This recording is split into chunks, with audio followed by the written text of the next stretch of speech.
Moon বাহাব বাড়িতে নেই, জানি না কোথায় গেছে। পালিয়েছে,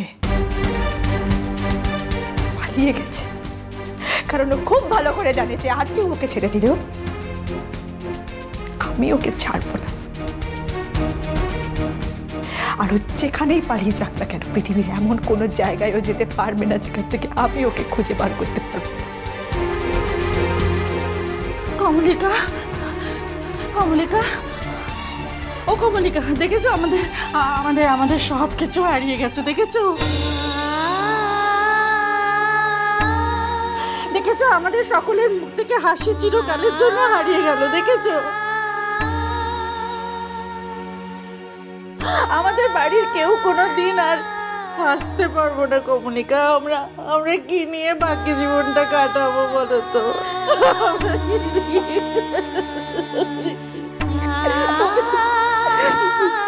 তুমি চিন্তা করো না মা, আমাদের মুখ থেকে যে হাসি কেড়ে নিয়েছে তাকে আমরা ছাড়বো না, তাকে আমরা কিছুতেই ছেড়ে দেব না মা।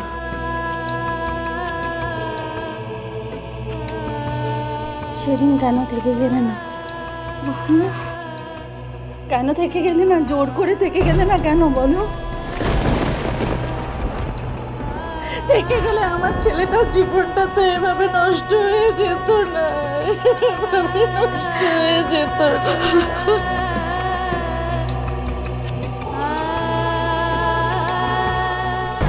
কত চেষ্টা করেছিলাম বলো।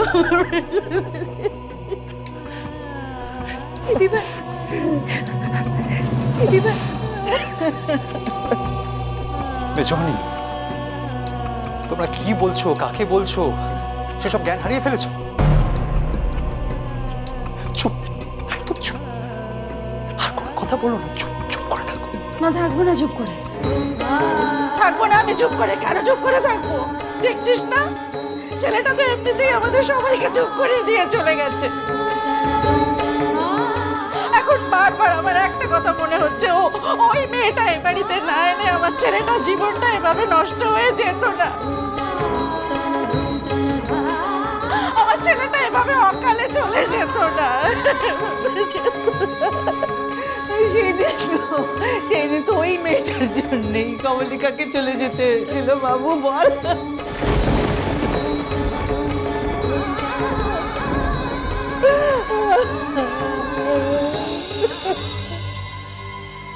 দাদা,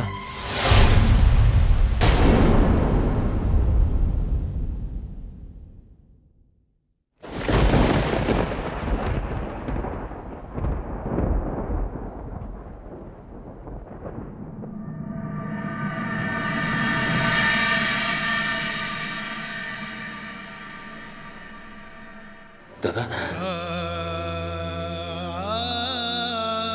কি দেখতে এলেন দীপবাবু? সব শেষ।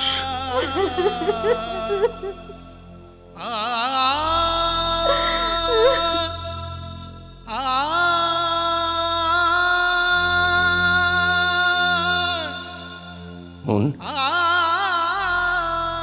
তুই কখন এলি মা?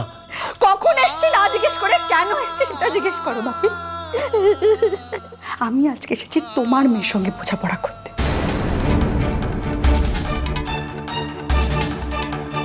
তোমার মেয়ের সঙ্গে আজকে আমি শেষবারের মতো বোঝাপড়া করতে এসেছি এখানে। পাহা কোথায়? তাকে তো দেখছি না। দিব্যবাবু, আপনার মেয়ের খোঁজ আপনাকে আমরা দিতে পারবো না আজ। ওর নামটা আমরা এ বাড়ি থেকে মুছে দিয়েছি।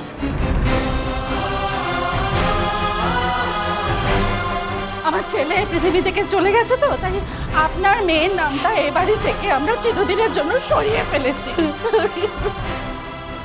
এসব কথা কেন বলছেন আপনারা? ওর এই শোকের অবস্থায় আপনারা এসব বলছেন? থাক দিব্যবাবু, থাক, আপনি থামুন, দয়া করে আপনি থামুন। আমরা তো সব ভদ্রলোক, আমরা ভদ্রলোক, তাই কোনোদিন ভদ্রতার সীমা লঙ্ঘন করিনি। কিন্তু আজকে আমাদের বাড়ির ছেলেটা তো সমস্ত সীমা লঙ্ঘন করে চলে গেল। আজও আজও আমরা সীমা লঙ্ঘন করবো না বলুন? আমরা তো আপনার মেয়ের দিকে আঙুল তোলার আগে আপনার দিকে আঙুল তুলবো। আপনি দায় নিতে পারেননি, আপনি কোনো দায় নিতে পারেননি, তাই আমাদের ছেলেকে নিতে হয়েছিল, আমাদের নিতে হয়েছিল সেই দায়। আপনি যদি আপনার মেয়ের দায়টা নিতেন তাহলে সে এইভাবে আমার ছেলের ঘাড়ে চেপে বসতো না, আর এইভাবে আমার ছেলের জীবনটা শেষ হয়েও যেত না।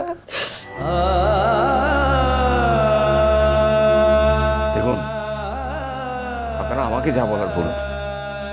তাছাড়া আজ আপনাদের শোকের দিন, আমি আজ আপনাদের কোনো কথাই ধরবো না।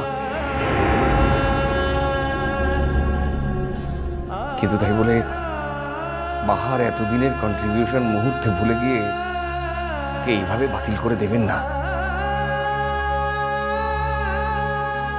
ও তো কম কিছু করেনি আপনাদের সংসারের জন্য। আপনি থামুন দিব্যবাবু, আপনি দয়া করে থামুন। আপনি কি এখনো এখনো আপনার মেয়ের গুণগান গাইতে এসেছেন এখানে? আমাদের ছেলেটা যে চলে গেল তার জন্য কে দায়ী? আপনার মেয়ে তো, আপনার মেয়ে তো দায়ী। সেই তো মিথ্যে কথাটা বললো বলে তাকে যেতে হলো সেখানে। আর তো সেই গাড্ডা থেকে সে বেরোতে পারলো না, তারা তো তাকে বেরেই ফেললো।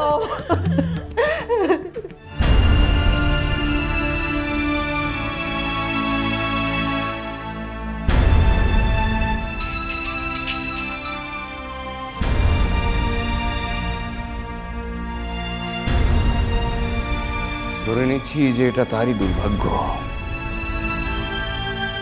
যে ওকে সবাই এভাবে ভুল বুঝছে। তুমি কি এখানে তোমার মেয়ের হয়ে উমেদারি করতে এসেছো ভাবি? পারবে না, তুমি ওকে বাঁচাতে পারবে না ভাবি। হাজার চেষ্টা করেও কেউ ওকে আমার হাত থেকে বাঁচাতে পারবে না। আমি যাওয়ার সময় বারবার ওকে বলে গেছিলাম, বারবার আমি ওকে বলে গেছিলাম খুব দামি সম্পদ, খুব দামি সম্পদ তোমাকে আমি দিয়ে গেলাম মা, ওকে যত্ন করে রেখো, ওকে ভালো রেখো।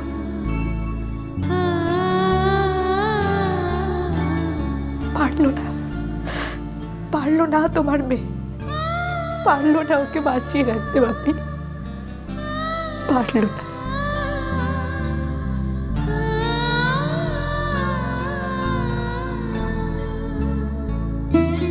বাহা যদি ওর চির মৃত্যুর জন্য দায়ী হয়ে থাকে তার জন্য তদন্ত হবে। কোর্ট ওকে যে শাস্তি দেবে ও তাই মাথা পেতে নেবে। কিন্তু তুমি এখানে কেন ছুটে এসেছো মা?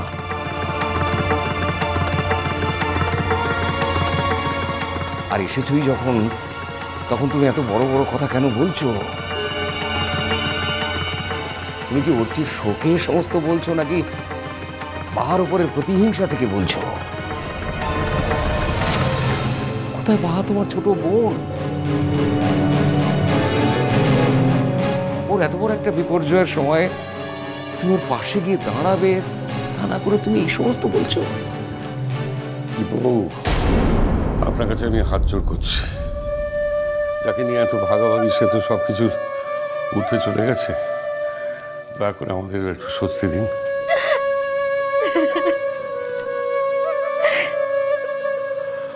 আমার ছেলের শেষকৃত্যটা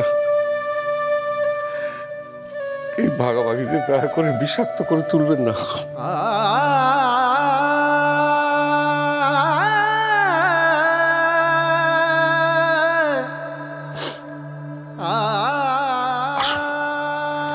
আসুন, আপনারা আসুন। আপনাদের যা বলার যা করার বাড়ির বাইরে গিয়ে বলুন, বাড়ির বাইরে গিয়ে করুন। যে চলে গেছে, যে সবকিছুর ঊর্ধ্বে চলে গেছে, তাকে আমরা আর কেউ ফিরিয়ে আনতে পারবো না দাদা।